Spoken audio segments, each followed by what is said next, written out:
ಕಲ್ಯಾಣ ಕರ್ನಾಟಕ ಭಾಗದಲ್ಲಿಯೇ ಅತಿ ದೊಡ್ಡ ಫೇಮಸ್ ಆಗಿರುವಂತಹ ದೇಗುಲ ಮಕರ ಸಂಕ್ರಮಣ ಬಂದ್ರೆ ಆ ಪವಿತ್ರ ಕ್ಷೇತ್ರದ ಜಾತ್ರೆ ಆರಂಭ ಆಗುತ್ತೆ. ಸೊ ಹಂಗಾಗಿ ಕೊನೆಯ ಹಂತದ ಸಿದ್ಧತೆಗಳು ಸಂಭ್ರಮಗಳು ಕೂಡ ಅಲ್ಲಿ ನೋಡೋದಕ್ಕೆ ಸಿಗ್ತಾ ಇದೆ.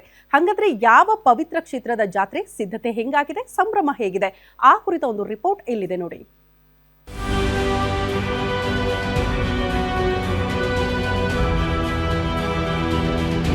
ಕಲ್ಯಾಣ ಕರ್ನಾಟಕ ಭಾಗದ ಪ್ರಮುಖ ಧಾರ್ಮಿಕ ಕ್ಷೇತ್ರವಾದ ಯಾದಗಿರಿ ತಾಲೂಕಿನ ಮೈಲಾರಲಿಂಗೇಶ್ವರ ಜಾತ್ರೆ ವಿದ್ಯುಕ್ತ ಚಾಲನೆ ದೊರೆತಿದೆ.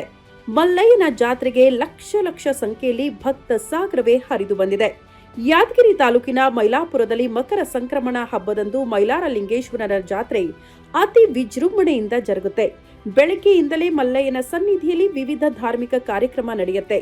ಮೈಲಾರಲಿಂಗೇಶ್ವರನ ಪಲ್ಲಕ್ಕಿ ಉತ್ಸವ, ಸರಪಳಿ ಹರಿಯುವುದು, ಮಲ್ಲಯ್ಯನ ಕುದುರೆಗೆ ಮಜ್ಜನ ಮಾಡಿಸುವುದು ಸೇರಿ ಹಲವು ಧಾರ್ಮಿಕ ಕಾರ್ಯಕ್ರಮ ನಡೆಯುತ್ತದೆ.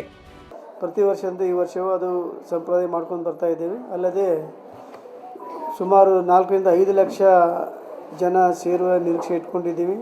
ತೆಲಂಗಾಣ, ಆಂಧ್ರ ಪ್ರದೇಶ, ಮಹಾರಾಷ್ಟ್ರ ಮತ್ತು ನಮ್ಮ ಕರ್ನಾಟಕದ ಕೊನೆಯ ಭಾಗದಿಂದ ಅನೇಕ ಭಕ್ತಾದಿಗಳು ಮಲ್ಲಯ್ಯನ ಭಕ್ತರು ಆಗಮಿಸುವ ನಿರೀಕ್ಷೆದು ಎಲ್ಲ ವ್ಯವಸ್ಥೆಯನ್ನು ಮಾಡಿಕೊಂಡಿದ್ದೇವೆ ಅಂತ ತಿಳಿಸ್ತಾರೆ.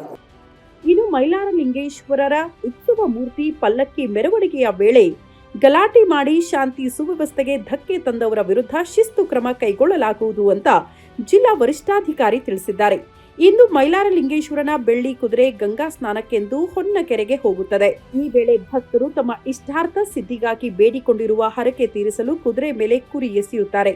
ಆದರೆ ಈ ವರ್ಷದಿಂದ ಹರಕೆ ಕುರಿ ಎಸೆಯಲು ನಿಷೇಧ ಹೇರಲಾಗಿದೆ. ಇನ್ನು ಜಿಲ್ಲಾಡಳಿತದಿಂದ ಮೈಲಾಪುರದ ಸುತ್ತಲೂ 7 ಚೆಕ್ ಪೋಸ್ಟ್, 30 ಸಿಸಿ ಕ್ಯಾಮೆರಾ ಅಳವಡಿಕೆ ಮಾಡಲಾಗಿದೆ. ಸರಪಳಿ ಹರಿಯುವ ಕಾರ್ಯಕ್ರಮಕ್ಕೆ ಅದಕ್ಕೆ ಭಾಳ ಕ್ರೌಡ್ಸ್ ಬರ್ತಾರೆ.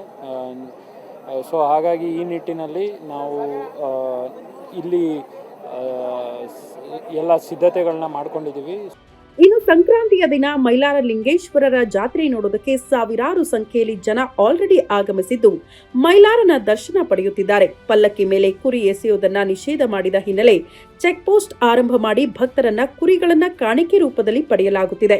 ಜಾತ್ರೆಯನ್ನ ಶಾಂತಿಯುತವಾಗಿ ನಡೆಸೋದಕ್ಕೆ ಜಿಲ್ಲಾಡಳಿತ ಅಗತ್ಯ ತಯಾರಿ ಮಾಡಿಕೊಂಡಿದೆ.